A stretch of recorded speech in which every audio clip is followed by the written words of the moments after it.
Bonjour à tous, aujourd'hui nous allons faire le test du Garrett Ace 150 avec disque de 16 par 22 cm, les réglages utilisés sensibilité à fond et mode jevelerie pour éliminer les petits ferreux. Fonctionnement du backtest. Le tube en PVC au centre du backtest est amovible. À chaque fois que je vais mettre une monnaie à une certaine hauteur, je retire le tube du backtest.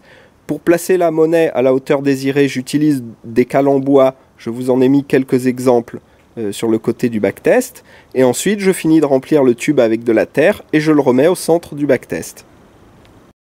Les monnaies utilisées pour le test sont un Napoléon 3/10 centimes et une monnaie de 15 mm de diamètre en bronze.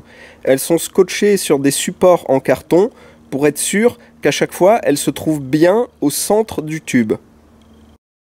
Le Napoléon est à 18 cm de profondeur dans le tube.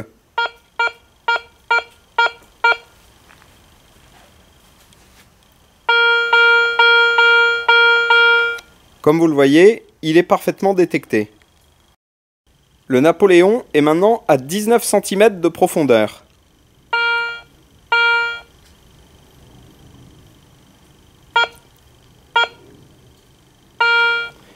Comme vous le voyez, il ne sonne pas à tous les passages.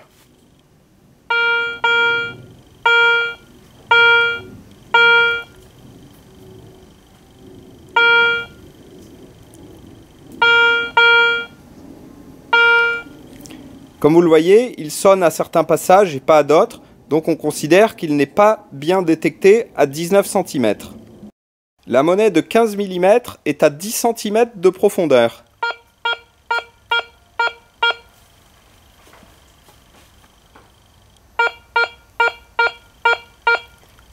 Comme vous le constatez, elle est parfaitement détectée. La monnaie de 15 mm est maintenant à 11 cm de profondeur.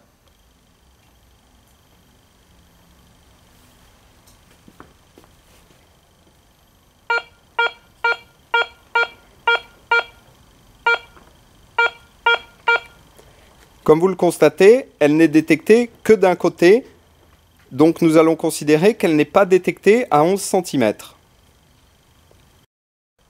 Nous faisons maintenant le test de sélectivité. La monnaie de 15 mm est à 8 cm de profondeur dans le tube. Le ferreux est à 12 cm du tube. Comme vous pouvez le constater, la monnaie n'est pas détectée. Le ferreux est maintenant à 13 cm de distance du tube. Comme vous pouvez le constater, la monnaie sonne à un passage sur deux, donc nous considérons qu'elle est bien détectée pour le test de sélectivité, donc nous retiendrons 13 cm. Allez, à la semaine prochaine pour un nouveau test.